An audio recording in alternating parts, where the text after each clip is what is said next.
Hello and welcome to episode 13 of the Crash and Ride podcast. I'm Patrick Ferguson. I'm your host. The Crash and Ride podcast is a long-form interview podcast where I talk to musicians who've survived anxiety and depression. We talk about what it was like, what happened, and what their lives are like now.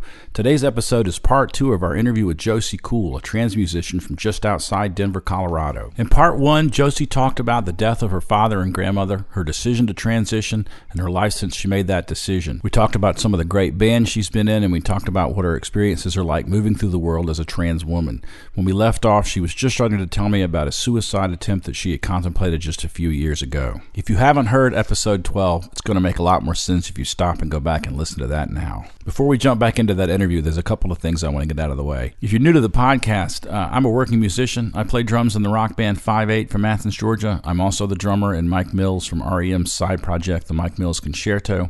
I'm also the drummer in the Japanese rock band Pinky Doodle Poodle. They moved here from Tokyo without a drummer, and for the last few months, I've been their drummer. A writer on our recent tour described seeing Pinky Doodle Poodle as like watching the Bad Brains rip through a set of cream covers, which I'm so tickled by that analogy. I keep bringing it up, I know. Here are some dates coming up for Pinky Doodle Poodle. We're playing June 5th at Snug Harbor in Charlotte, North Carolina. That's the first of 4 shows. That'll be a weekly show. That's a residency that we're doing there.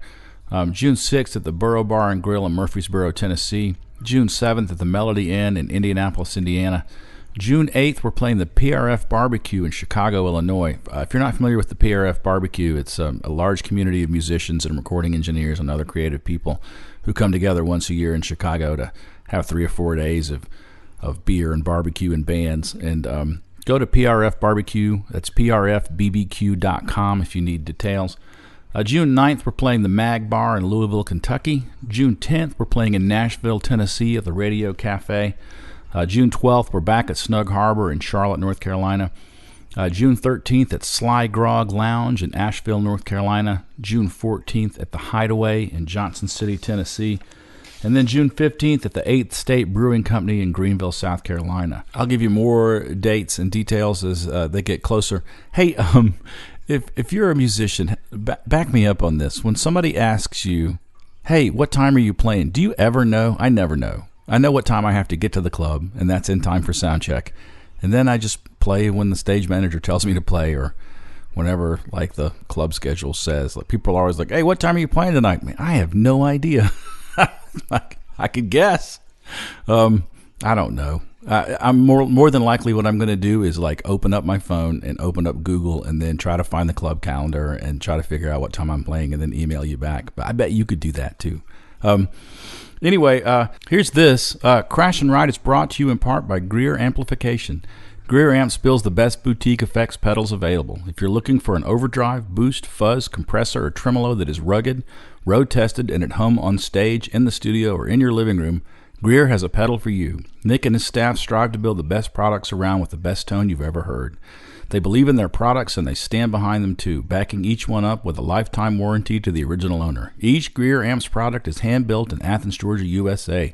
Go to www.greeramps.com or your local music retailer today. Crash and Ride is also brought to you by Jittery Joe's, a local coffee roaster in Athens, Georgia. They've created a Crash and Ride espresso blend that'll soon be available on their web store, available from our web store, which should be up soon, or you can sign up on our Patreon page. That's www.patreon.com/crashandride for a $35 a month commitment to support the program, and I'll send you a can of espresso beans each month, postage paid. If for some reason you'd like to contact us to ask a question or suggest a guest or even be a guest, you can email us at crashandride@protonmail.com. That email is encrypted. It's private. Nobody reads it but me. I'll protect your anonymity at all costs. crashandride@protonmail.com. If you're having trouble with dealing with life on life's terms, if you're contemplating thoughts of self-harm, I would encourage you to contact the National Suicide Prevention Lifeline. It's 24/7, it's confidential, and it's free, staffed by trained volunteers to help you through your crisis. 1-800-273-8255. That's 1-800-273-8255, the National Suicide Prevention Lifeline. All right, so let's jump back into our interview with Josie Cool.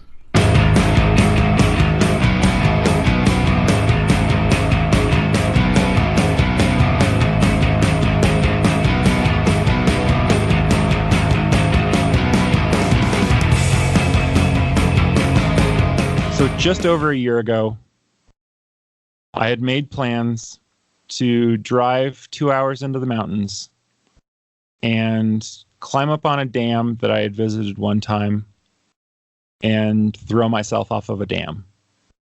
Because I have this kind of weird love of dams, which I know is weird, but like the execution of them and just man's hubris that we can change nature in that way, I guess. Yeah. Like, oh, here's a beautiful thing that took, a millennia to create this river that, slowly moved all of this dirt. We're just going to build a giant dam here. And for like, I don't know, a couple summers, I was driving around Colorado trying to see every dam in the state because I've got this weird fixation about them for whatever reason. It is a kind of transition, right? Oh, that's a really interesting notification. Yeah, that's neat. I like that. It's changing biology for the better. Yeah, well, for the better is maybe depending on how you look at it. I mean, they generate electricity. I like air conditioning. Yeah. So. Well, the reservoir is what holds water for the Denver water supply. Right. One of the reservoirs along the way that holds water for the Denver water supply. And so I had made a plan for myself that I was going to climb up on this dam. My partner and I had taken our dogs and we had gone up hiking at this place. And at the time it was built, it was the tallest dam of the type in the world. Which I liked that it had that history. Right. And it was just absolutely beautiful. And it was way out in the mountains. So I knew it would take me like 2 hours to get there. So that would give me enough time to really reflect on it. And I knew that I'd have to be really sure about it. So if I was going to do this, it was something that like I would have to be really sure of. So I set up all of these things that if I was going to drive up in the mountains 2 hours and I was going to have to hike an hour to this dam and get to the middle of it to chuck myself off of it, I was going to be damn sure that I was going to be ready to commit suicide for it. But I had made this plan. And I had told 2 people that this was my plan. And that was when they both told me that I had to get into therapy because they didn't want to lose me. So I got into therapy and I told my therapist the plan. And she told me that she thanked me for telling her the plan and told me that I shouldn't do that. I was like, okay, well, I'm okay right this second, and I'll get started back up on my meds. And were you off meds at the time? I was off meds. I was off everything except for my hormone replacement at the time. And so I got back on my meds. And as I got back on my meds, I was in Housefire still at the time. And it was not going. I was having a lot of problems with the band at the time. And I don't know how much I want to get into that. I was having trouble reconciling my relationship with the police officer because I fundamentally disagreed with what he does for a living. And also, he had said some transphobic things in band practice, and the band had 2 trans women in it. And I didn't know how to deal with that. Right. And I mean, what are you going to do? Right. I think that moving on was probably the smart thing to do. I wanted to kick him out is what I wanted to do. Well, that's also understandable. Yeah. And I was told by the other members of the band that we couldn't do that. Well, and I was told that if I got into therapy, they would help me discuss it with him, discuss having him leave. So I got into therapy, and then I was told the real reason that I was told to get into therapy was so that I could accept him being in the band and I wouldn't actually have to ask him to leave. which then I felt was that I was asked to get into therapy under false pretenses. And I was really upset about that. I think understandably so. And also, I was doing...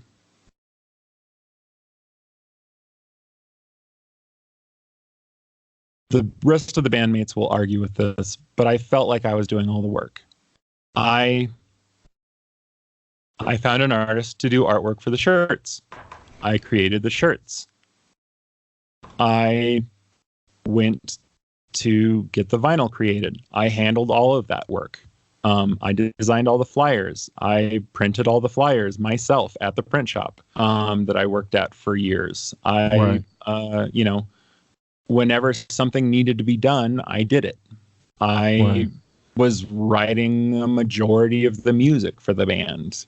I was doing all of the promotion for the band online, it seemed like. We had 2 members of the band that weren't even on social media and were never promoting the show. And, I was out there promoting every single show. Like, I was hanging flyers for the band and nobody else would hang a flyer for the band. Yeah. Like, I felt like I was doing all the work and everyone else was not doing anything. But you've moved on from that now, though, I think. Yeah. But at the time, I was in the thick of that. And I was fighting with them. And so I was really fighting everyone in that band at the time. And I'd been in therapy for about a month. And I went for a jog because I was trying to lose weight. And I'm still trying to lose weight. And I went for a jog and they just kept texting me because everybody in the band was mad at me. And I served music off my phone. So I had to have my phone on. And they just wouldn't stop texting me. And I was running along the river, which I live like about a mile from the river. So I'd run down to the river and then I was running along the river. And I went and sat down by the river. And I live near the South Platte River here in Colorado. And my parents have a house on the North Platte River in Wyoming. My dad had bought this house on the North Platte River and my mom still lives there. Right. Like their backyard rolls right out into the river itself. Mm-hmm. And then in North Platte, Nebraska, is where both rivers confluence. And the South Platte and the North Platte run on either side of that town. So they, like, the town borders are the 2 rivers. And then just outside of town, they converge and confluence by the airport of that town. And they form the Platte River that runs the length of the state. And my dad kind of had this really nice poetic thing where he said, like, my kids live on one fork of the river, and I live on one fork of the river, and my mom lives where the 2 rivers combine.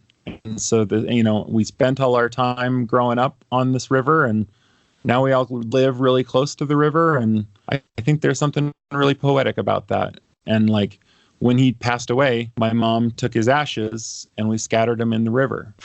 And we scattered, he had this dog, Otto, that was a Labradoodle that he loved dearly. Mm-hmm. And we scattered the dog's ashes with his. And she said, like, now they get to go on one final journey together. They get to, to go on this journey down the Platte River together, and they'll get to go down the Missouri River, and it'll feed into the Mississippi, and they'll get to go out to the ocean together eventually. And we all thought that was kind of neat. Like, him and his dog get to go on one big adventure together finally. And so I was sitting down by the Platte River thinking about that. I was like, I've lived on the river my whole entire life. Kind of makes sense that this is where it should end. And so I'm sitting here next to this river, and I'm like, it's May. I could jump in this river, and it would be really, really cold. And I bet I could stay underwater long enough and consume enough of this river water that I could drown pretty easily. And like, all these people won't stop fucking talking to me. And they won't leave me alone. And I really want to hurt their feelings. Because they're really hurting mine right now. And I I stood up to go walk out into the river. There's a big pool here in Inglewood where I could like walk right out into the river to kill myself there. But I had promised my best friend Mia that that I wouldn't kill myself, because if I did, she wouldn't have any family left to care for her. Like, she'd have to fight in this world alone if I wasn't there for her. Yeah. And she had promised me that she wouldn't kill herself, because if she did, I wouldn't have any family to fight in this world with. I'd have to fight in this world alone. Right. And so we've made this promise to each other. And I thought about Mia at that minute. And I turned around and I jogged back to my house. And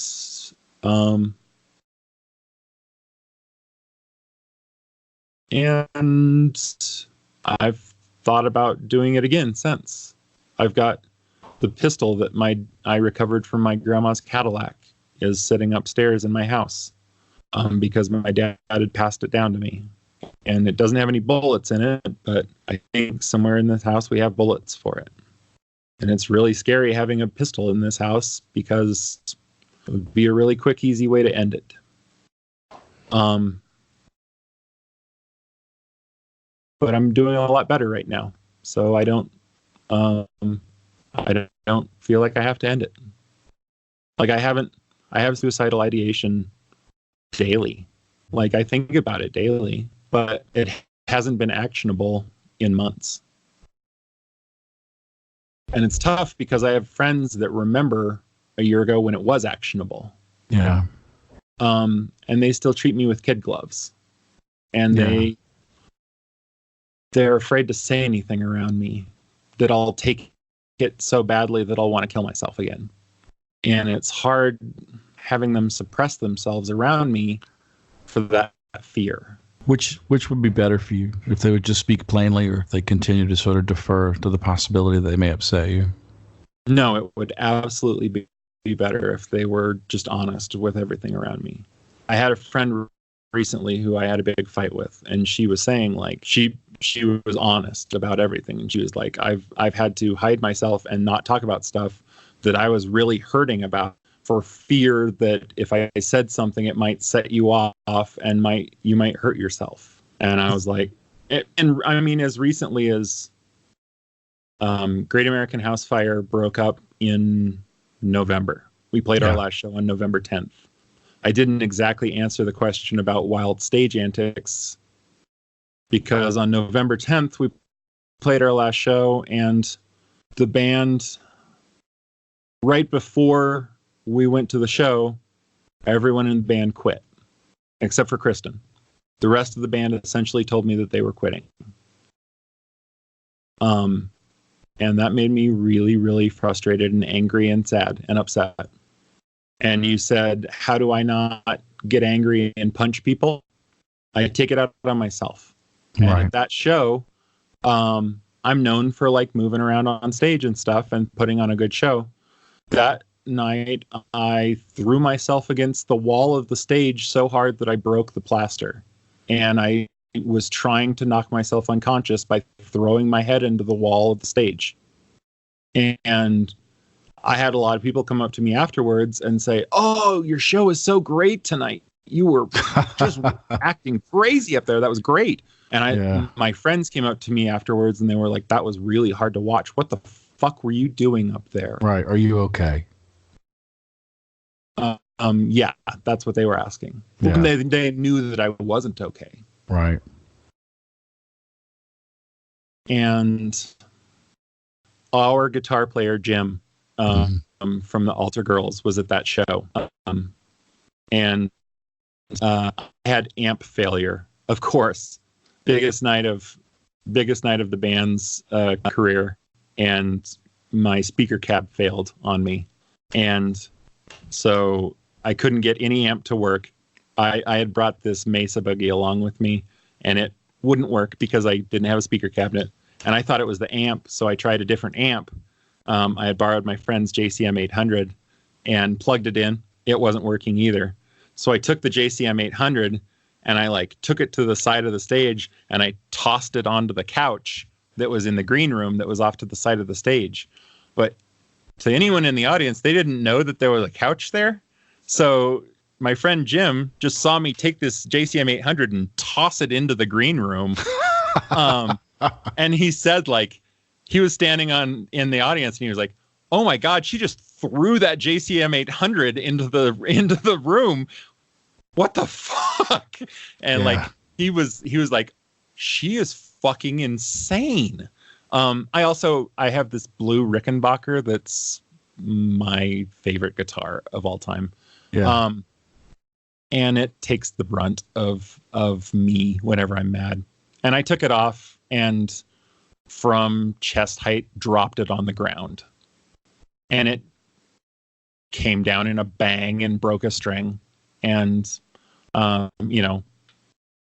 collapsed on the ground and could have been broken. And at the time I didn't give a shit because I was really hurting. Yeah. That everyone in my band everyone in the band that I was in, I'm actively trying not to say my band. Right. Everyone in the band that I was in had walked out on me, and that hurt me, because I was thinking that I had done all this work and done all this stuff for us, and they didn't appreciate that at all. What did you need right then? I needed friends. Yeah. And I needed respect for all the work that I had put into this. Yeah. But I mean, how would that manifest itself? Like, I guess you picked up Jim, the guitar player, for your new band. Yeah. Well, and how it manifested itself was they took every single thing that they owned out of the band room with them when they left for the show that night. All right. And yeah, it just sounds brutal. It was. I mean, it seems like this theme of people like putting everything they own into a car and driving into a fatal car accident, or putting everything they own and driving away from this space. Like, it seems like these incredibly painful moments of the last few years of your life involved like this full material and emotional abandonment. Yeah. Finality. Yeah. But yet you keep starting over. Well, what the fuck else am I supposed to do? I mean, right? I mean, it's super brave. You realize that, right? Like, you keep going. And I'm like super proud to be your friend because of that. Brave is the one thing that I do not want to be. But yes, I understand that. Yeah. Like, brave is the word that trans girls always get called. Everyone is always like, "Oh, you're so brave to be yourself, especially in this climate. You're so brave." Yeah. And I mean, I guess I get that. I understand the idea behind it, but you also didn't see me hiding for 25 years. Yeah.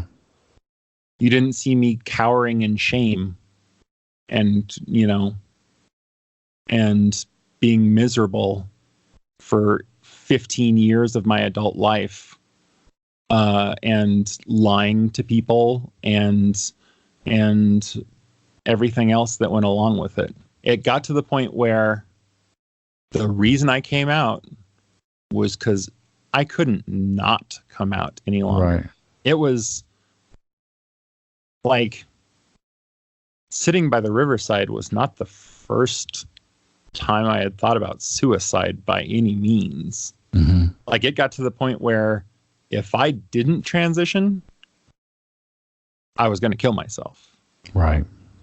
And I had thought about killing myself a lot over the years.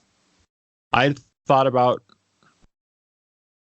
packing a bag and taking every bit of savings that I had and just running away and leaving no note and having no one be able to find me and just starting over somewhere else as a girl. like that had been a dream. I had weird dreams of going to prison for life, because if I was in prison for life and everyone was ashamed of me, I could start hormones in prison. If no one was going to come visit me because they were so ashamed of me, they'd never come see me and could see what I was becoming in prison. You don't see the act of overcoming those impulses and moving on with your life as a kind of bravery? Because it's very hard for me to not see it that way. No, I don't see it as bravery. Yeah.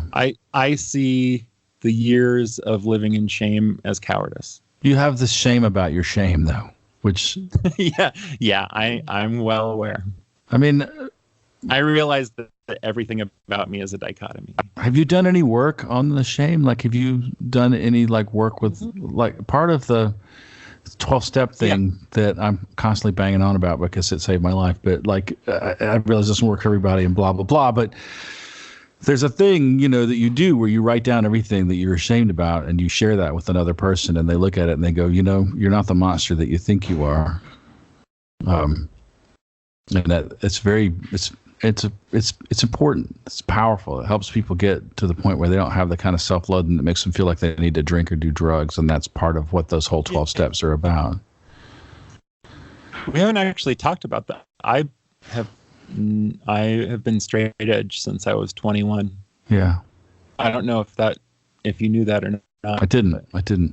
I had a drink on my 21st birthday to celebrate, and that was the last time I had a drink. And I've never done drugs of any sort, because my dad was always high and always told me stories about doing LSD and peyote and everything else.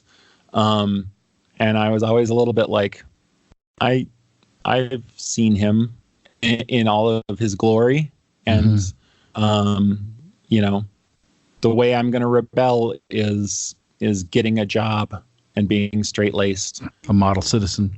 Yeah, in college, I think subconsciously I knew the times that I did get drunk, I got really loose with my tongue. Oh boy. And I would, like, I remember standing on a porch having drank most of a bottle of rum by myself. I was supposed to be splitting it with a friend, and we were going to be like, oh, we drank rum and Cokes all night.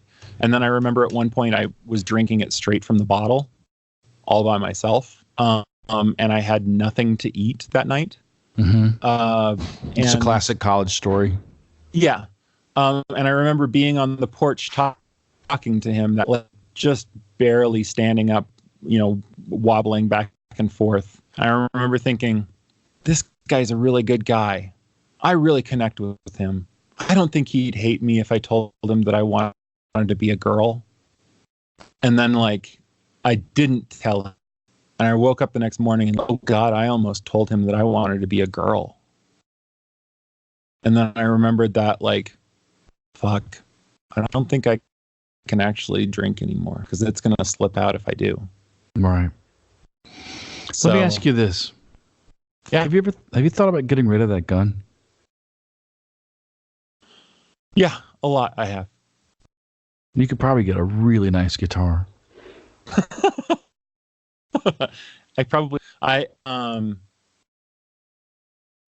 One of the things that I inherited from my grandma via my dad is a Revolutionary War musket rifle. This is like 6 feet long. 5, I think, something like that. Yeah. Yeah. Which, who the fuck knows where my grandpa got it, but it's in mint condition.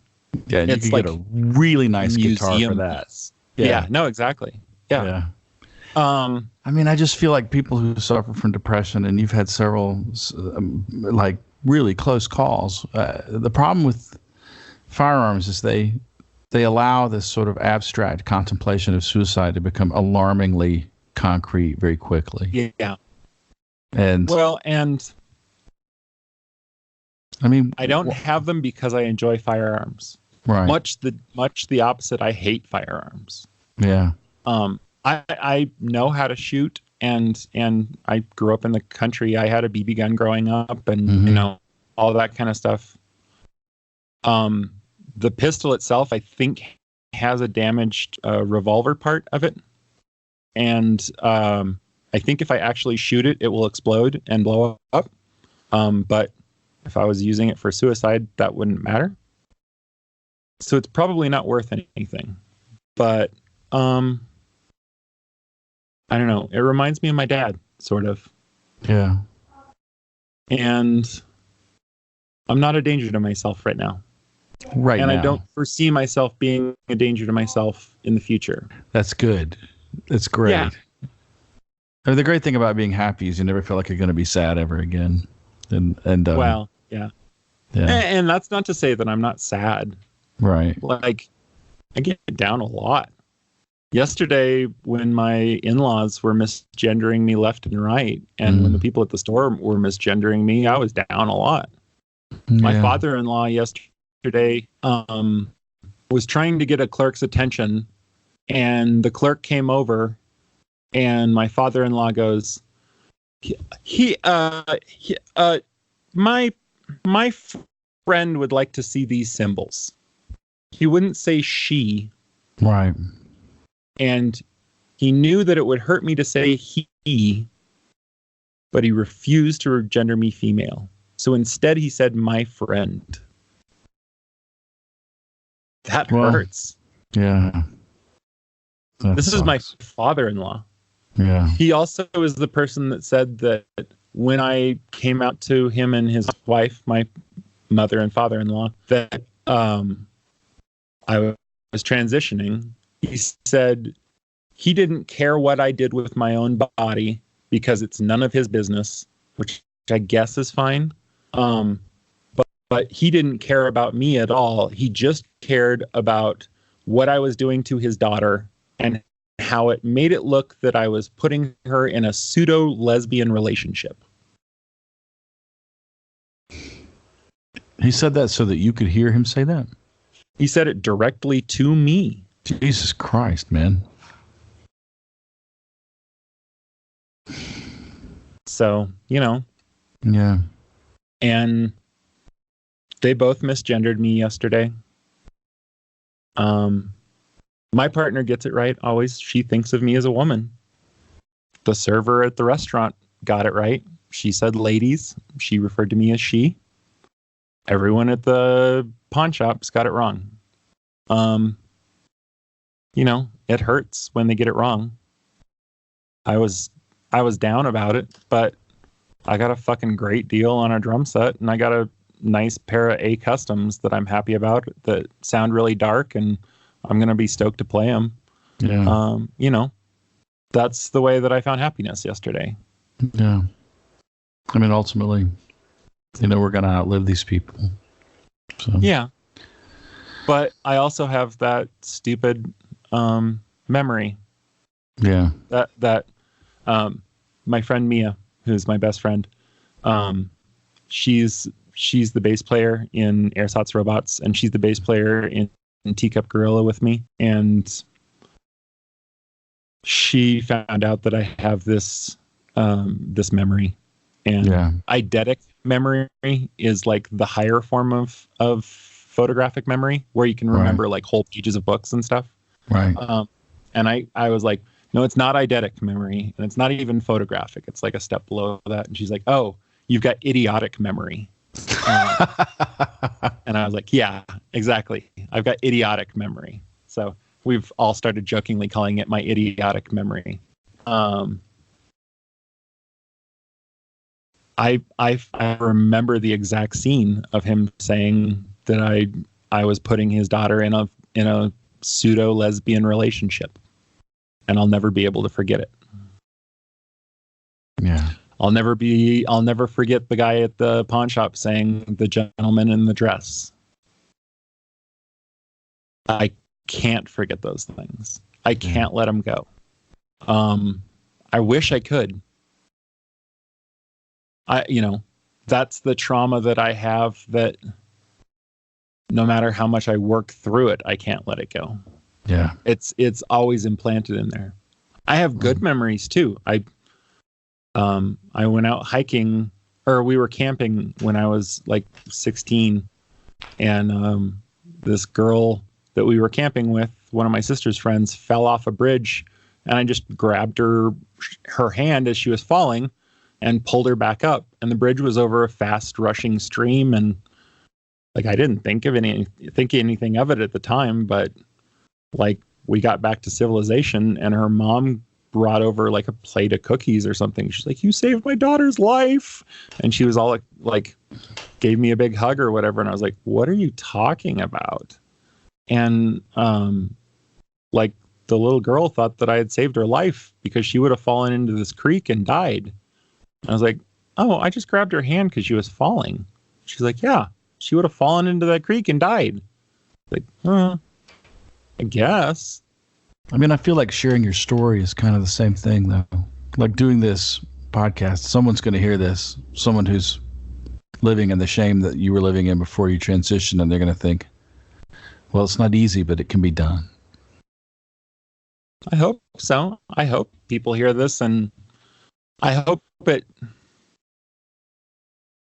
they think about it at least. You know, that's why I put all this shit out there, is that like, maybe somebody hears this and they're like, "Oh, fuck. Trans women are women. I never thought of it that way." Right. Even if it just means they throw an extra $1 into the tip cup at at their trans femme barista the next time they see them. Right. You know, fuck. That's something. Pronouns matter. You know, I've started. Do they? Yeah. Yeah, and I've started being really careful about it. And I think that it matters. Oh, do we appreciate it?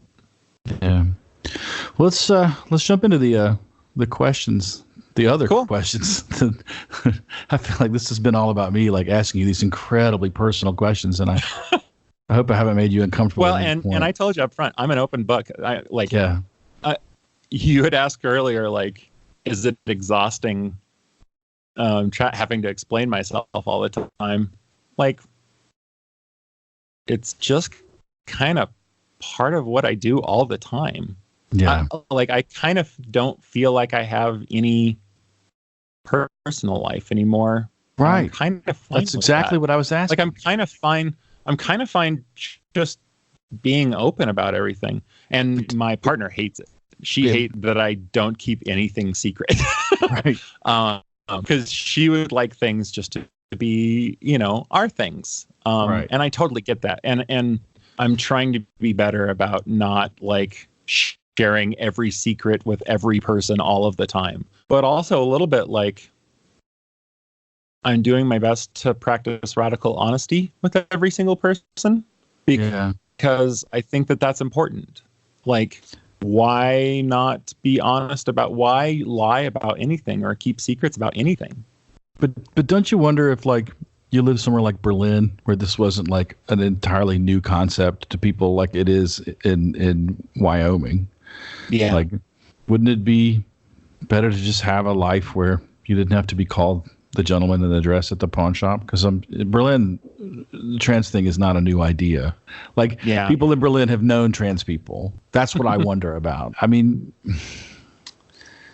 it'd be nice if we could just all live somewhere where we could just kind of do our thing, and be respected. But I mean, that's all. Now Germany's got its own surge in far right populism. And anyway, ask me that question again in 30 years. Okay. Maybe I will have a plan at that point. Maybe I won't have to. Maybe I won't have to be as vocal and honest at that point. Yeah. Right now, I feel like I do. Yeah. All right. So, questions. What are now 8 questions? It's expanded and contracted a few times. Yay. First question. What is your fondest memory of a meal that you've had?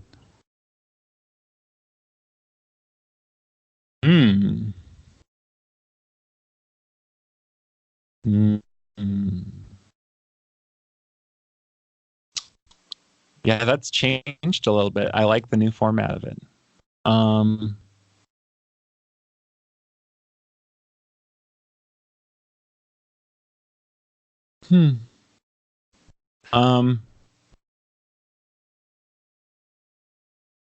My first thought is, so I went vegetarian not too long ago. Because I'm trying to lose weight. Yes. Which has been an active battle my whole life. I've always been a fat kid. And I tried to lose weight going into transition because it's way easier to do with testosterone in your system, and way harder with estrogen. And I did. I lost like 60 pounds. Wow. And then I gained it all back because I love cupcakes. Yeah. Well, and so now I was up to 340 pounds, which is a lot. And I got my letters for gender confirmation surgery, which is a big thing. And it's a thing that you don't ask trans women about, but I'm an open book, like I said, so I'll talk about it. I still have all my original equipment, and I hate it. It is a great source of dysphoria for me. And I am doing what I can to get rid of it. And getting rid of it doesn't mean chopping it off, as so many people callously say. It's an inversion process, and they use all of the material in the process, and don't waste anything other than the testes are removed. Which is fine. I don't want them anyway because they just produce testosterone, and I have to take pills to fight that. So, but to do that, you have to have a body mass index of below 35, and mine is well above that. It might actually be 30. I can't remember. But what it equates to for me is that I have to be below 250 pounds before they'll let me have the surgery, before they'll even let me be on the list to have surgery. And the waiting list in Denver, I was told last, is 2 years. Now, I think it's actually less than that. I think it's probably more like 6 months. But regardless, I need to get on the list. I've got all my letters in shape and everything, but I need to lose weight so that I can get on the list. So I have to lose weight. So I went to see this is a long, pointless story to answer your short question. Yeah, that's fine. There's nothing pointless about this discussion. I went to see a nutritionist because that was what was recommended for me. And she put me on a couple of weight loss drugs. That one of them is a appetite suppressant that seems to have worked. I say that as my stomach is grumbling, telling me that I need to go eat something. The other one has the sole purpose of making soda taste disgusting. Really? Which I think is hilarious. It's called topiramate, and all it does is make soda taste gross. So the actual carbonation is what tastes gross, or the sugar? Yeah, exactly. It makes the carbonation taste gross, which I think is hilarious. But I've been on it since November, and I haven't had a soda since then. So, yay, I guess. That's great. Yeah. So it's worked. I was at 341 pounds. And my last weigh-in, I was at 298. So I've lost, you're over halfway there. 40 some pounds there. Yeah. 43. I have to hit 250. Right. So I've got another like 48 pounds to go. Yeah. And like, that's just to get on the list. Right. And then my goal was like 180 would be wonderful. If I hit 210, I think I'll be a lot happier about my body. Right. And I'll have a lot bigger selection of clothing that I can fit in, because right now it's a bit limited. 3X women's clothes are hard to find. Yeah. And, I have like 3 stores that I can shop in that has anything, close to cute and fashionable. So, I'm happy if I can lose the weight, and I'll be happier about my body, and that kind of stuff is good, I think. But it's hard. Yeah. I'm on a 1,500 calorie a day diet, which I was eating 2,500 calories a day on average or more.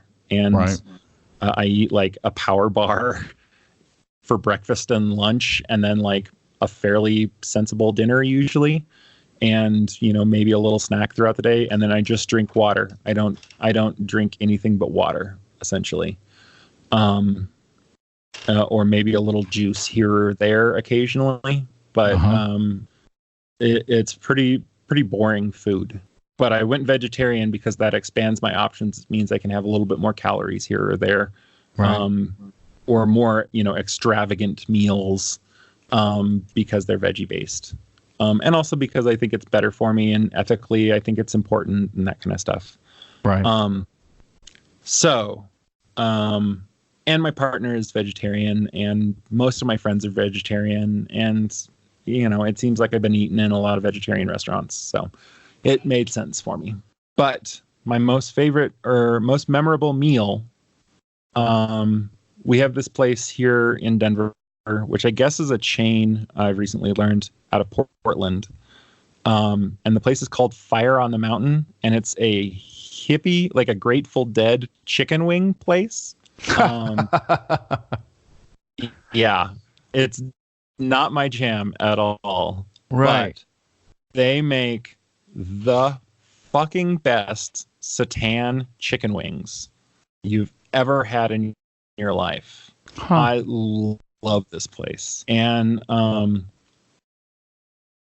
friend Mia and I found out about it through this guy that's starting his own restaurant, because he was like, oh, I want to make my chicken wings for this Asian fusion place that I'm starting. It's going to be an Asian fusion vegetarian restaurant. I want to do my seitan wings like Fire on the Mountain does theirs. And we're like, what? We've never heard of this place. So we went and tried it out, and it was great. So you can say a lot of bad things about hippies. There's a lot of bad things. Well, there are. And Denver is got a it's Denver. lot of hippies. Yeah, but I will say this. If it wasn't for hippie women in my 20s, I would have starved to death. Yeah, they took care of me. They were all about abundance and all about nurturing, and they would see this starving punk rock kid, and they'd be like, I'm making a spinach lasagna. And I'd be like, oh, cool. Awesome. Yeah. So I will say, when hippies cook, generally it's not a bad thing. And also, the original crop of hippies did stop the Vietnam War. We could use some of that now. Yeah, for sure. Yeah. I played in a southern rock band that got accused of being pretty fucking hippie. I love walking around without shoes. What the fuck do I know? Right. But yeah, I went up to Fire on the Mountain with Mia and Galen from Ersatz Robots. Right. And we brought our spouses, and all 6 of us ate there one day, right around Christmas of this last year. And it was just really nice, like really beautiful. It was a nice day right around Christmas. Just got together and had a really nice lunch and hung out, and food was delicious and company was wonderful. And that was the first thing that pops in my head for a memorable meal that I had recently that I really liked. So. Yeah. Tell me about a time that you were braver than you ever thought you could be.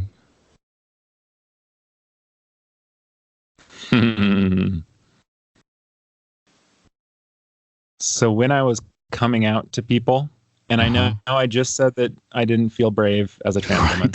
Yeah. I felt a little funny asking this question after that answer, but yeah. Yeah. You noticed my nervous laughter there going into this. When I was coming out to people, it felt, oh God, did it feel insurmountable. The number of people I had to tell. Yeah. And like, just nerve-wracking coming out to people. Yeah. And so I came out to my partner during a big fight. Me and her were having a big fight on Halloween night, actually. And I told her, and she came around, and I told Kristen, my bandmate from Housefire and Spokeshaver, I told her first. Mm-hmm. And she was wonderfully accepting.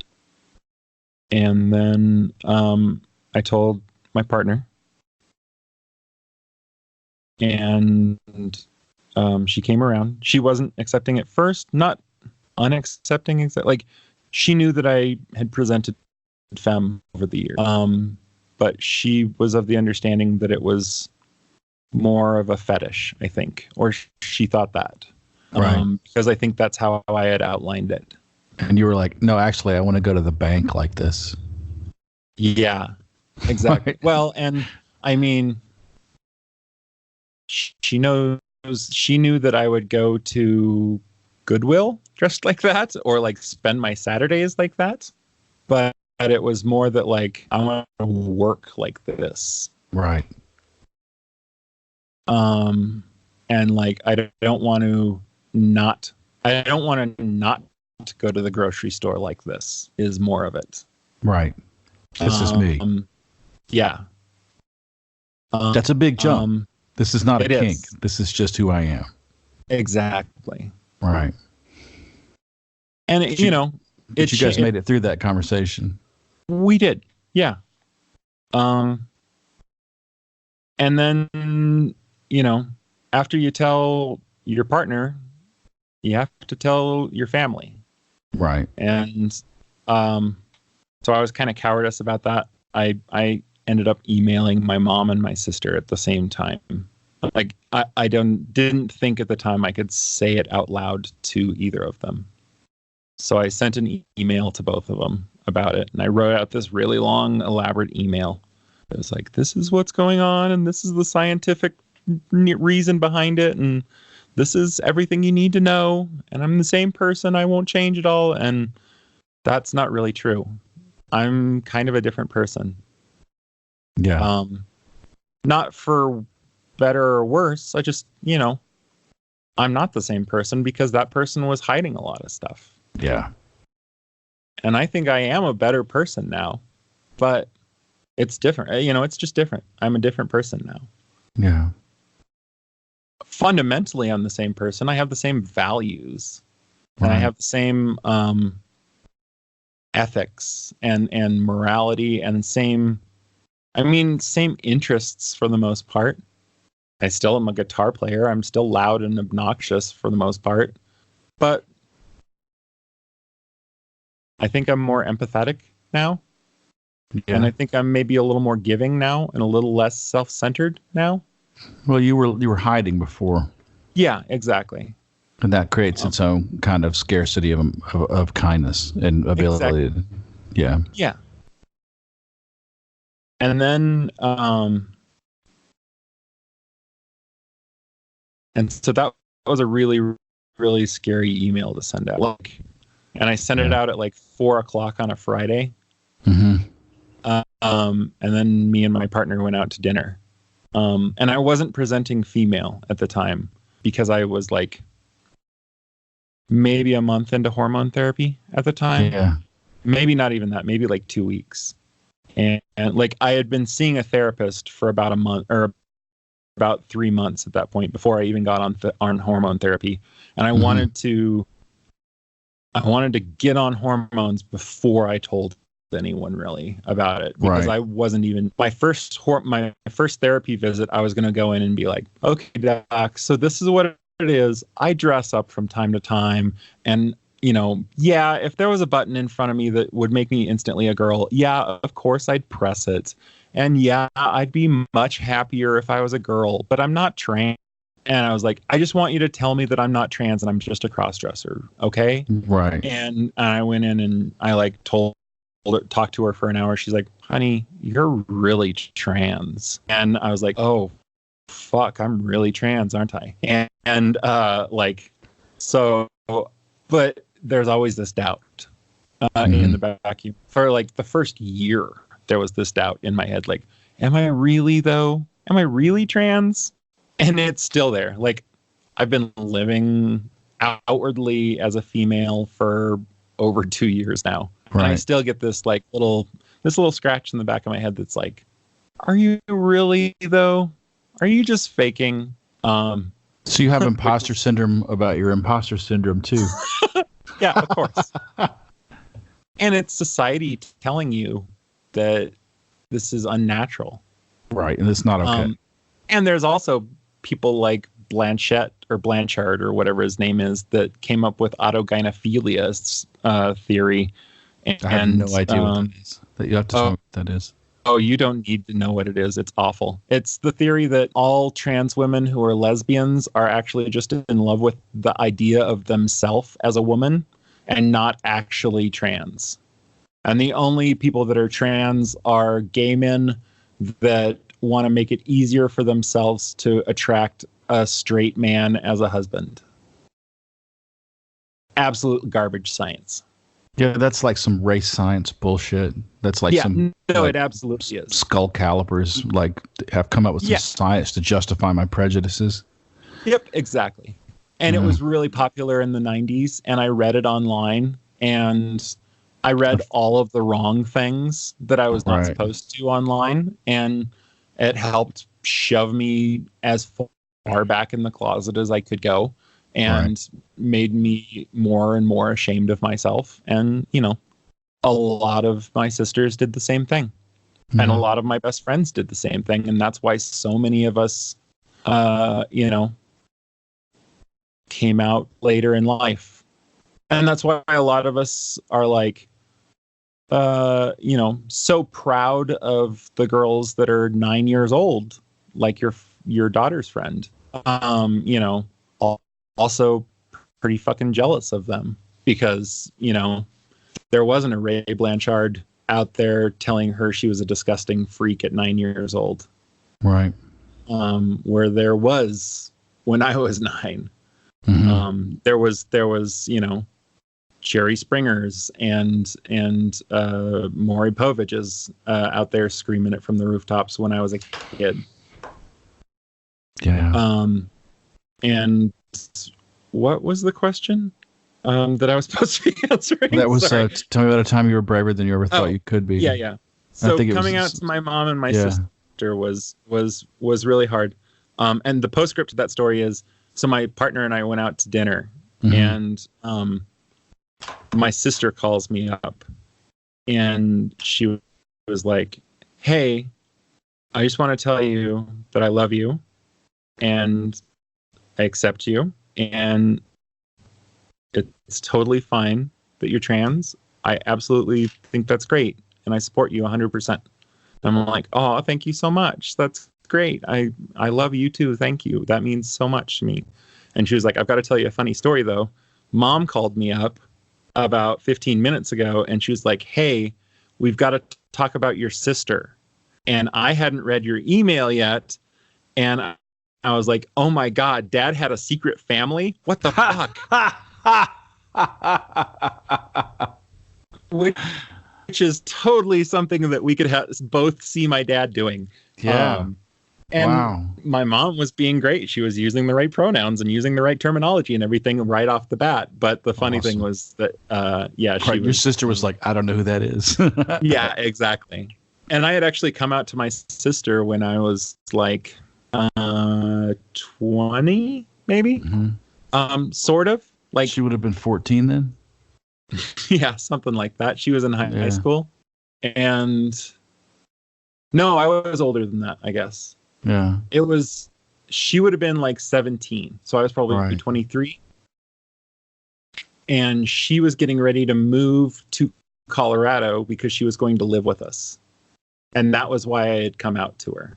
Right. And we had watched an Eddie Izzard special. Yeah. The night before on TV. And her and I were driving around town up in Casper or whatever. And I said, "Hey, I need to stop and talk to you about something." And I was like, "We watched that Eddie Izzard special last night, and I need to tell you, that's me. I cross-dress, and I'm a trans girl. And And I've got some friends that do it too, and we get together and hang out, and we go to bars sometimes, and like it's not often, but I like to dress up like a girl sometimes. And she was like, and Jen knows this? And I was like, she knows. She is not thrilled by it or anything, but she knows and she accepts it. And, you'll be living with us and you might see it from time to time. And I just wanted you to know so that you weren't freaked out by it when you come down.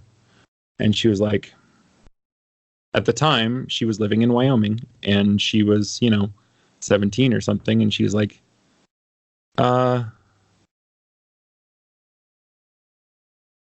that's fine or whatever, but I don't want to see it and I don't want to talk about it. And I don't want to know anything about it. And if I do, I'll bring it up to you. And I was like, okay, that's fair. And so her and I never talked about it again until the day that I sent her that email. And I thought at the time, like, fuck, she doesn't support it. She doesn't like it. She hates the idea. And then when she lived with us, I always hid it from her. Yeah. And then when I came out to her, she said, like, she was like, oh, I support you. And then told me the story about my mom. And she was like, I kind of wondered always because you had told me up in Casper that one time. And I always felt horrible about the way that conversation had went because it was so out of the blue and so out of left field for me. And I always wanted to bring it back up, but it always felt like it was the wrong time or the wrong way. And I didn't know how to discuss it. And I felt so bad about that. And I didn't ever know how to discuss it again. But just know that I love you and you're my sister and we'll always be sisters. And so like that, I bring up that story because a little bit like I have a really hard time with that thing my dad said about not wanting me to be a girl. Yeah. And I can't let go of that. But I don't really know what the fuck my dad would have thought about this. Like in my head, he would have been against it and he hates trans women. But I don't know what the fuck he would have thought about this. I was also his kid. Maybe he would have loved me no matter what. It's often the thing that turns homophobes into just regular people when they find out that one of their kids or grandkids is gay. Yeah, exactly. And I mean, he had gay kids in school. He was the art teacher, for God's sakes. He was the liberal one in the school. And that's what everyone always said. Like, oh, your dad didn't have a mean bone in his body. He always loved everybody. But then, like, I also remember the Thanksgiving, like, right before my grandma passed away, where my grandma brought up this trans woman that had come back to her 50th reunion or whatever. And everybody had made fun of her at the 50th reunion. And my dad and my grandma were teasing mercilessly about this woman that had come back to the 50th reunion and using the wrong pronouns and, just, belittling this trans woman that had come back and like making fun of her or whatever. And I was like, good for her. That sounds amazing. I bet she felt so happy and so liberated to be living as herself and being free to be who she was and being able to share that with all of her classmates. I'm so happy for her. And stormed out of the room because they were both being assholes about this woman. Man. And, I think that some of that is just like unfamiliarity with the whole idea that people are making these transitions. Like, I mean, even Jon Stewart a few years ago made a really stupid transphobic joke on the air, and man, has he walked that back with some fervor. And I think that it's not stopping him from touring with Dave Chappelle this summer.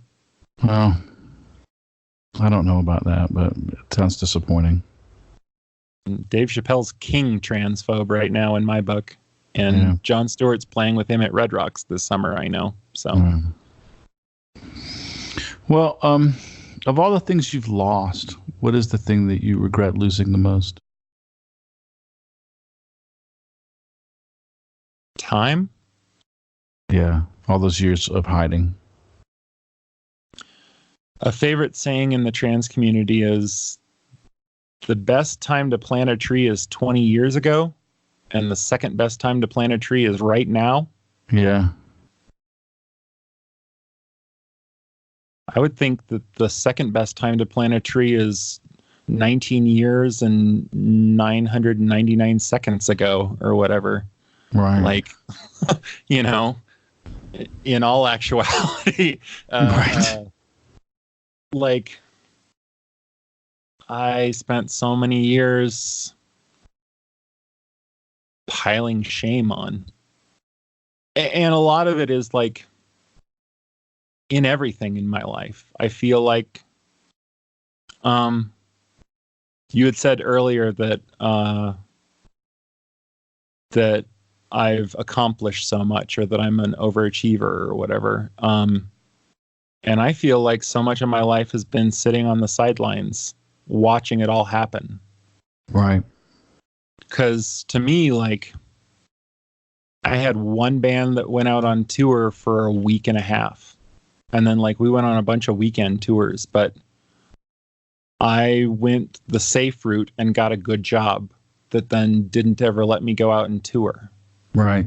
And, like, I've got a lot of nice gear, but it was always bought secondhand, and it was always bought like scrounged and cheap, and it's held together with duct tape and spit. And, you know, it's always been like, I'm always scared to spend money on anything.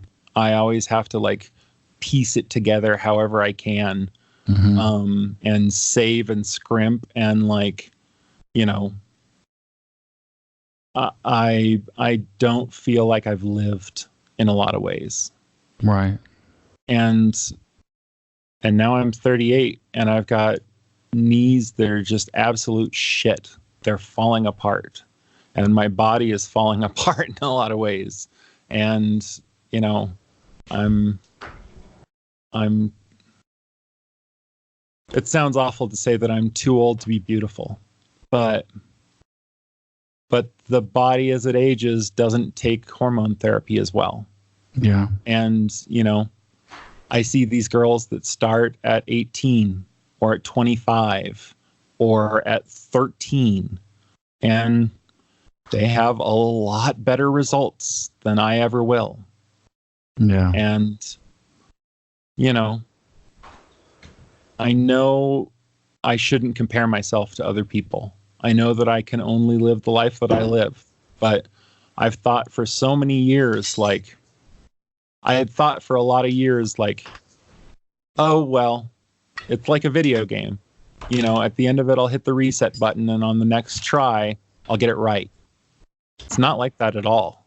It's this one life, and when we're done, we're fucking ash and dirt and worm food. And I'm going to get to the end of it and not get another go. And I'm going to have sat on the sidelines not having lived it. And that's really fucking disappointing to me. And I've spent my best years not having lived it. So that's a big regret for me, is that I didn't get out there and do this sooner. And I've lost all that time.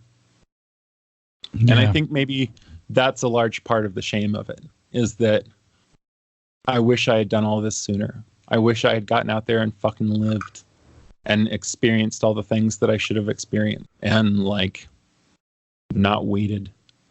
Yeah. So, what's your favorite place to gig?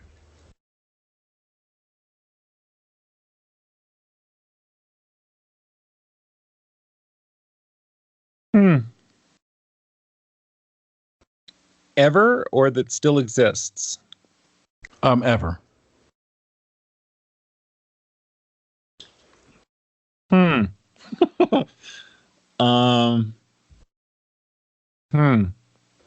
mean, it could just as easily be like the PRF barbecue, you know? Yeah. I've never gotten to play the Chicago one. I really wish I had. The 15th Street Tavern in Denver was really amazing. I never played there. You mentioned that earlier. Yeah. I kind of wish I had now. Was it a big place? What was it like? Oh, God, no, it was awful. It was It was the first floor of a building, of a like 15-story building, I want to say, in Denver at like 15th and Welton. Although it was in the middle of a block, so it wasn't actually on a street. It was like in the alleyway of in between two streets downtown Denver on 15th. And the building was really old and kind of dilapidated, and the ceiling was falling in on it. Oh my gosh. Sort of like where they had all of the drinks or whatever was falling, sort of like it was definitely like bowing into the room. And it stank really bad because they didn't have a smoking ban in Denver at the time. So everyone smoked like chimneys inside of it. And then when they enacted the smoking ban, it just happened that the sewer system went out in the 15th Street Tavern, like the day that the smoking ban was enacted. So they like nobody could smoke inside, and then it smelled like stale cigarettes and shit in the bar for the next like 3 months. And everyone was just like, oh, that's why everybody smokes inside, because it smells like shit in here when you don't. And yet somehow this was a great place to play. Yeah, it held maybe 100 people, but that was like the fire code was maybe 80, but they'd pack 100 into there no matter what. And like the White Stripes played there on their first national tour, and so many bands played there, like huge bands. Yeah. That would just come through, and like it got to be the place to play. Yeah. And I was lucky enough to play some of my favorite shows there. It had this mirror that ran all the way along behind the stage. So you'd be able to turn around and see, like, I had really bad stage fright when we were first playing as a band out on bail. And so I'd turn around to like kind of imagine that the audience wasn't there, and I'd open my eyes and I could see the audience like looking at me, and I'd see myself playing guitar or whatever. And so it didn't help the stage fright at all. So then I'd like turn back around and play again, but I'd play with my eyes closed most of the time. And I still kind of do that. Like whenever I sing, I sing with my eyes closed. And I just thought the mirror was really awesome, because whenever you'd watch a band, you'd see them when they'd turn around and you could still see the band playing. I thought that was always really neat. But the aforementioned band Red Cloud played there a bunch, and their guitar player Jason was always so energetic to watch. He was just magnetic, because he had a lot of anger issues when he was younger. And everyone that played there would just get shit-faced all the time. Uh-huh. And Jason would drink at the time, and he would just destroy his gear. Like I saw him one time, he was playing a Squier Telly or something, and he got done with his set, and he took the guitar from 15 feet away and threw it at the wall neck first, and it splintered the neck in half. And then it was still plugged in, and he went over and grabbed his amp and just started throwing the amp up and down at the stage to get the reverb to like sproing every time that it hit the stage. Right. And their guitar player Ross was like, coaxing feedback out of his amp by humping the guitar into the amp or whatever. And we learned so much from that band, watching them like force their instruments into horrible positions to get noise out of their instruments or whatever. And they always put on such a destructive but cathartic show, especially at the 15th Street Tavern. I saw him do the same thing with a Rickenbacker, but with the body one time, and he just exploded this Rickenbacker 330 one time into a million pieces. And it was sad, but also like, oh my God, that was, beautiful to watch, and also like so heartbreaking. To shatter the neck on a Telecaster is an act of real commitment. Oh God, it like the skunk stripe popped out of the back of a Telecaster. Wow. And I had never seen anything like that. And watching them was like, oh my God. And then we didn't ever throw our instruments, but we would always end our set in Out on Bail by like throwing our guitars up against our amps and like shaking them until they would feedback with all of our fuzz pedals on. And our bass player got to the point where he would like coax feedback until his speakers would light up blue somehow. Like throwing sparks off of the magnets, I guess. Oh my God. Yeah, it was not good for his amp. I don't know how he was doing that. That is amazing. But we were doing that on stage, and then like other bands started doing it because we were doing it, and we were copying Red Cloud the whole time or whatever. My friend Johnny was watching us do that or whatever. He's like, "You guys did that best. You were the first band to do that." And I was like, we weren't the first band to do that. We were copying somebody else. But yeah, 15th Street Tavern was always really fun. That's my favorite place to play. My favorite current place is there's this DIY venue in Denver called Seventh Circle, which is a garage space, a garage DIY space that they actually run legitimately. And it's just beautiful and amazing. And there's all this amazing graffiti work, like spray paint art around it. And it's inclusive, and like they have a huge sign that says no homophobia, no transphobia, no hate, no bigotry, no anything. Like they have hosted any number of bands that I've been in there. They hosted the first time I did a solo show all by myself. That was the place where all of the members of Ersatz Robots met each other for the first time. It's a wonderful, wonderful DIY space. I love that place. Sounds cool. Both of those are my favorite places to play, and they're here in Denver. So, yeah. So, visa and income considerations aside, if you could live anywhere in the world, where would you live?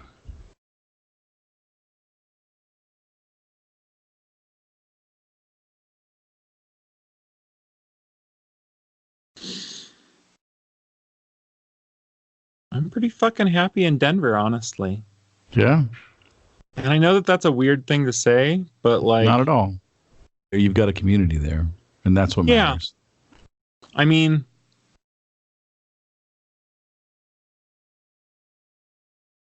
my friends and I talk a lot about family, and family not being like the people that are related to you by blood, but the family being the people that you surround yourself with that help you get through your day.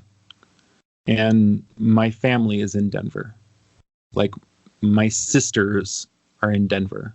Right. They're the ones that help me out on a daily basis. Right.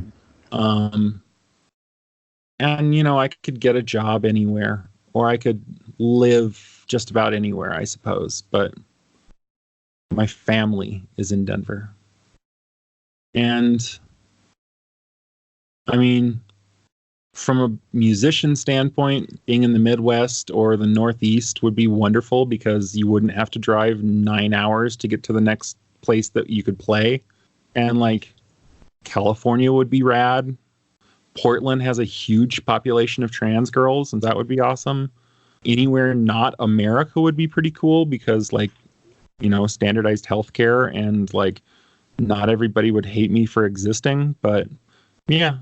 Denver is a pretty cool spot for trans rights, and there's a pretty great population of trans people here that have a lot of awesome musicians, and there's just a great group of people here, and I've got fucking mountains like half an hour from my door, right? And that's beautiful. Yeah, I don't know. Denver without like... I mean, you sold me. Denver in 1999, maybe, would be awesome without all of these fucking people that moved here in the last 10 years. But I don't know. All the people that moved here in the last 10 years are also some of my best friends. So yeah, whatever. So tell me about a time you received an act of kindness from a stranger.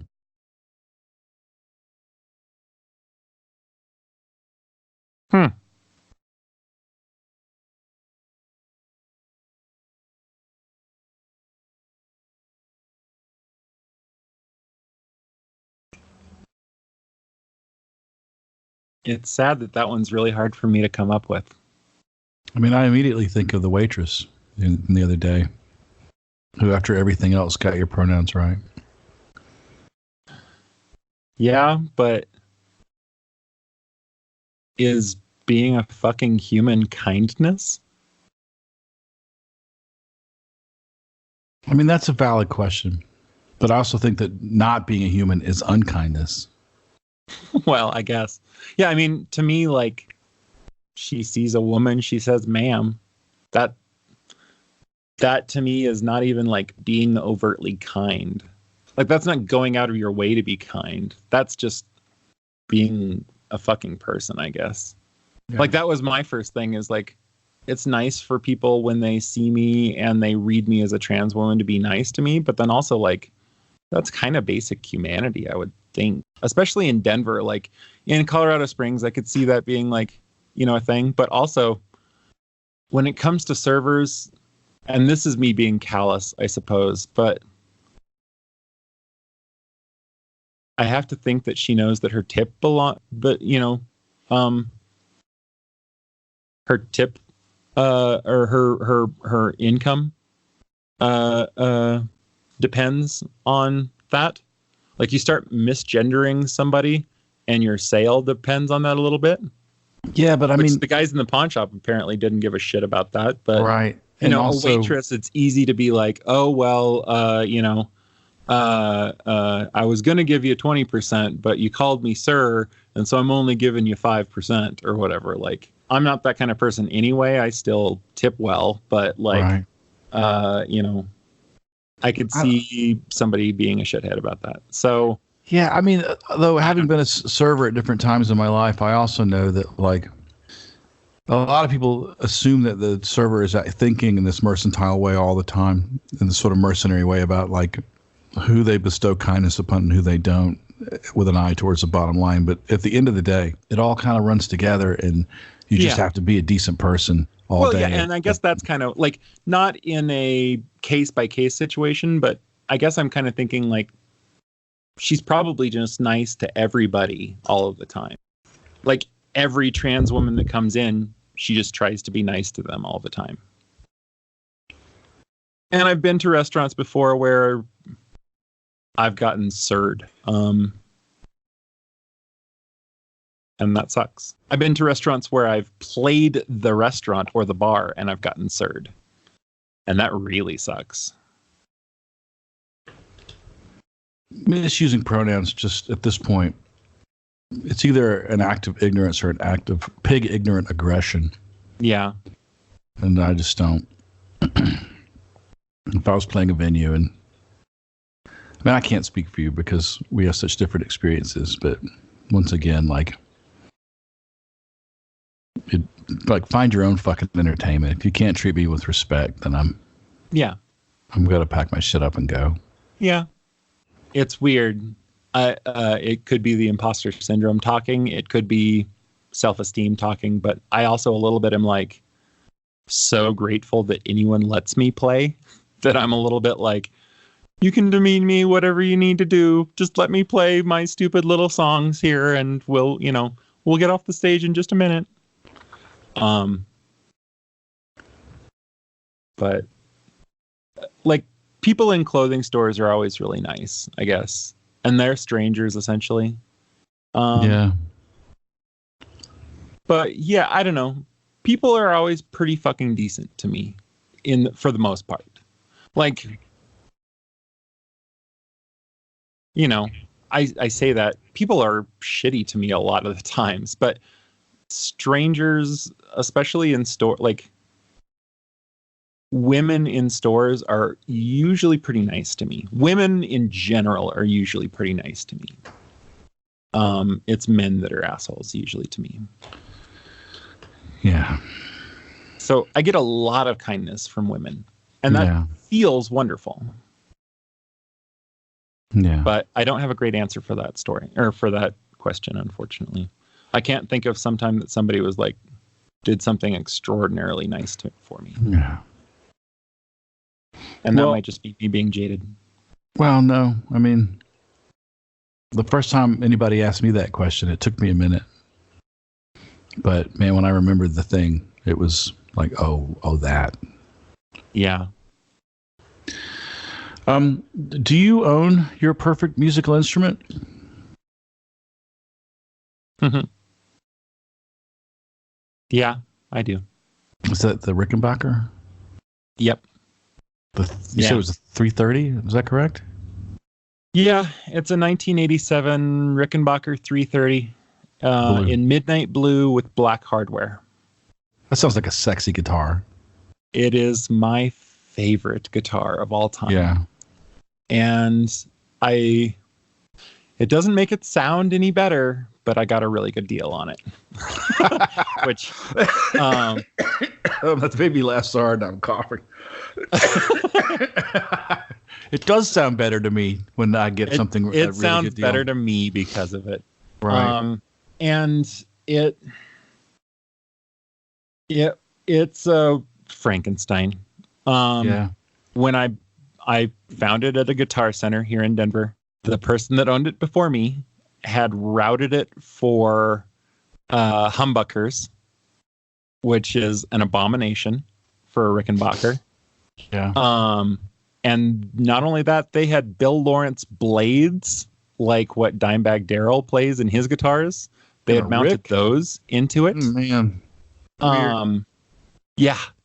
Came with no case. And I saw it and I just had to have it. And I got it for $500. What pickups did you put in it? I left the Bill Lawrence blades in it for a long time, to be honest. And I played it that way for about 3 years. And then I changed the bridge pickup out for a Rio Grande barbecue bucker. And I put a coil tap on that. And I run it coil tapped all the time. So it's essentially a single coil bridge pickup. And I still have the Bill Lawrence blade in the neck. I mean, I guess if you're going to be aggro, there's probably a way to make that do its thing that you needed to do. Well, and I run the neck pickup really low. Uh-huh. So it's a high output pickup, but it's run far away from the strings.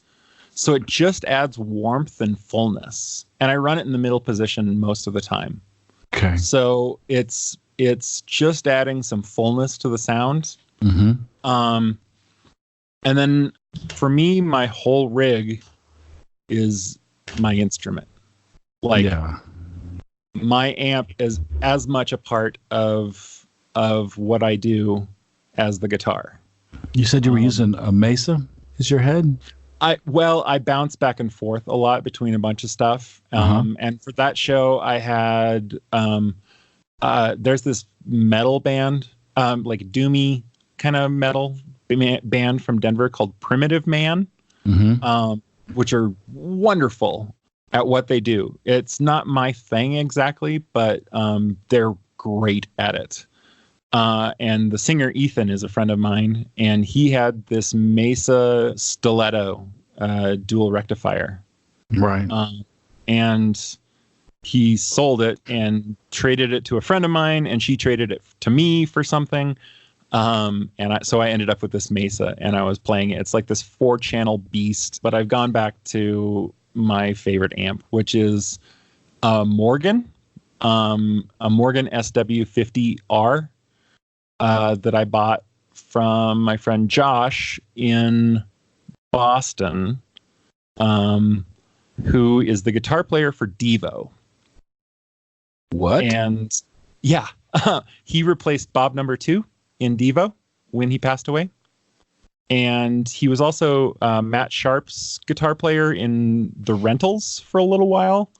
And he was guitar player in this band called the Elevator Drops in the 90s. And he's been a studio owner and musician for his whole life. Real interesting dude. I met him in this transaction. He's been in some great bands. Yeah, no kidding. Yeah, he really great dude. And I saw his name on the back of this amp. He wasn't advertising it as such or whatever. And I was like, that name sounds really familiar. I think I've heard his name on some records that I've owned or whatever. And he had recorded Tracy Chapman, I think, and some other stuff that I had heard. And so I looked up his name and I was like, oh, it's the fucking dude from Devo. And, I was looking for a Morgan, and I don't even this know one those happens amps. to be wrapped in bright red vinyl or bright red Tolex. Right. And it's old enough to where Mr. Morgan, Jim Morgan, was building them all by hand himself, which he doesn't do anymore. So it's special and was custom made for Josh out in Boston, and had maybe 20 hours of playtime on it when I got it. Wow. And it's the clean side of a Dumble, essentially. And or it mimics a steel string slinger, which is a Dumble clean amp, essentially. And it's very reminiscent of Tom Verlaine tone. Cool. Which is why I wanted it. Because I love Television. They're one of my favorite bands of all time. They are amazing. And I saw that was what Verlaine was playing, and I was like, well, okay, let me give this thing a shot. I really like this amp, and I really, and so I started searching for one, and this one of Josh's came up, and I saw it, and I saw his, like, he has a name tag of his on the back of the speaker cabinet, and it came with the speaker cabinet too. Right. It's got Celestion creambacks in it, and I was like, oh, that sounds perfect. So I and he had a good deal on it or whatever. So I like looked his name up, and I was like, fuck, this is like an amp that was owned by the dude in Devo that recorded Matt Sharp, that was in the rentals or whatever. This is like an amazing amp. This sounds like it's right up my alley, because I'm not a star fucker or anything, but a lot of my stuff was owned by friends and was like kind of important to the Denver music scene to me or whatever. Like, I've got an amp that was used by Planes Mistaken for Stars and recorded a bunch of the Planes stuff. And like one of my cabs was used, or one of my heads was used by this band Call Sign Cobra that was really good friends of mine here in Denver. And I've got a guitar that was owned by another band, and another amp that was used by, whatever. Like, a lot of my stuff has Denver history to it or whatever. Yeah. This Morgan seemed to be something that, it belonged in my collection or whatever. I've got an orange that an original 70s orange 412 cab. And I like found it, and I was like, I'm going to buy this thing. And so I went in, and it had been there for months, and I offered the guy $500 for it. And he was like, yeah, I'll take that. And we were writing up the paperwork. He was like, oh, I forgot. The guy that sold it to me told me that it was Bob Marley's speaker cabinet. What? And I was like, well, I'll still take it, I guess. That's okay. And teasing him or whatever. Right. And so I have no idea if it was Bob Marley's speaker cabinet. It's got the original English speakers in it, so it had to be shipped over from England. Wow. As opposed to the Eminence that they would have put over if it was sold in America. So It was bought in England and brought here by somebody. But I don't know if it was Bob Marley. But I digress. I have that cabinet. So it's a little bit started with that. And I was like, well, I've got, this possible providence of a weird speaker cabinet or whatever. And then I've got all of these things that I collected throughout the years that were belonging to other Denver musicians or whatever. And I'm like, I better have this Morgan. And so I've got this Morgan that sounds like a Dumble, and I've got this Rickenbacker 330 with humbuckers in it. And I play really clean, I guess, kind of is what I do. Like, really clean, full guitar. And then I add levels of distortion with my pedal board and kind of Americana-based guitar stuff, I guess. Right. Because I was in that country band forever. Somebody said that it's Wire trying to play Neil Young songs. That sounds great to me. Yeah, and that's a fair enough description. That'll work. Have you heard any of the Greer stuff? Oh God, it's beautiful. Yeah, he's a sponsor of the show now. Nick Greer. Oh, that's awesome! Congrats. They're my first real sponsor. But I mean, part of the reason that he even knew about the show is because I've loved his stuff for so long. Yeah. His pedals are fantastic. Yeah. Every one of them that I've played have been like, that's great. I don't have any room on my pedal board. I think when I come to the Chicago PRF thing, I'm going to bring a bunch of his stuff for people to try. Oh, that's awesome. All right, last question. Yeah. This has only been asked of Evan. I've not asked anybody else this question, so you're the second person to get it. Okay. We're going to imagine a taxi cab that's not constrained by time or space, but you can get in this taxi and go anywhere. And you get in and you say, okay, take me home. Where are we going?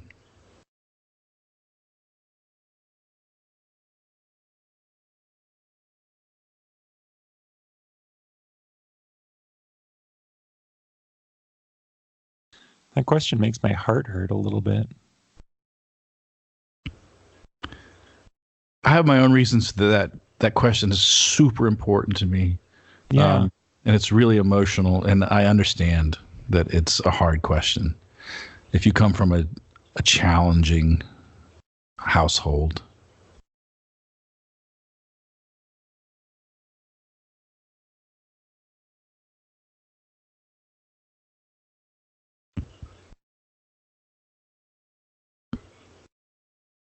Mm.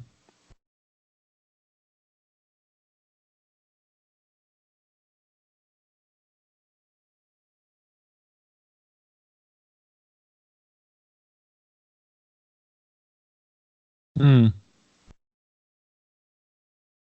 Yeah, that's a hard one to answer. I guess the house that I'm in right now here in Inglewood is as much a home as I've ever had.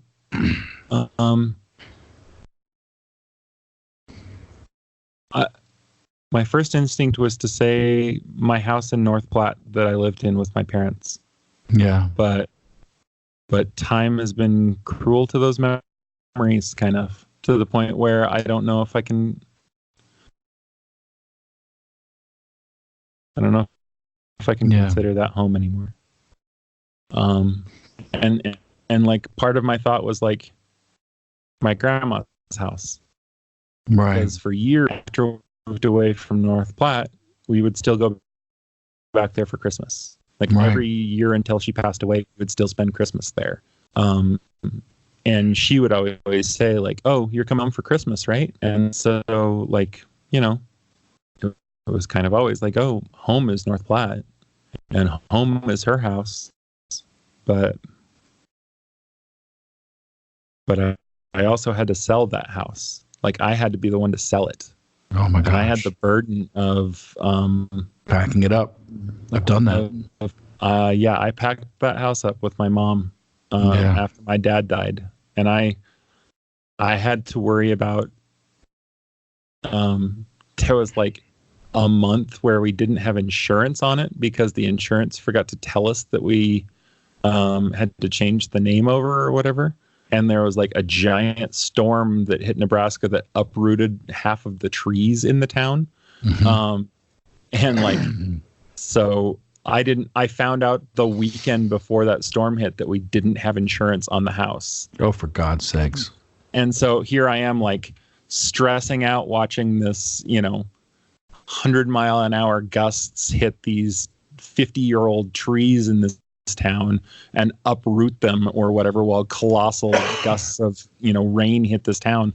And I'm like, oh my God, just don't destroy the roof, don't flatten this fucking house, that let there not be any tornadoes that hit it or whatever. I just need to make it through this fucking weekend until the check clears and they can reinstate the insurance on that house.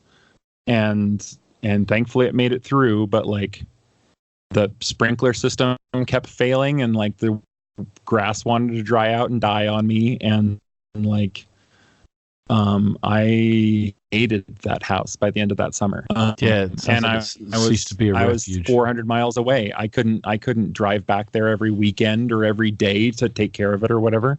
I was working a full-time job. So by the end of that summer, I hated everyone in that town and every inch of that house. So my answer for that question is partly my grandparents' house, because that was the place I felt safest as a child. Yeah. But ultimately, it's just wherever my wife and daughter are. Yeah. And so, based on something you said earlier about Denver, it seems to me like your home might be wherever the highest concentration of your trans sisters are. Yeah. Yeah. I almost said my friend's house, but that felt really unfair to my partner. And so that's why I didn't say that. Well, sometimes your friendships are less complicated than your love relationship. Yeah, exactly. And sometimes your love relationship is your best friend too. These things. Yeah, I suppose that's true. My wife and I are partner. We never actually got married. We've been together for 18 years, but we never had a ceremony because I never wanted to wear a tux. We've owned this home for 14 years now.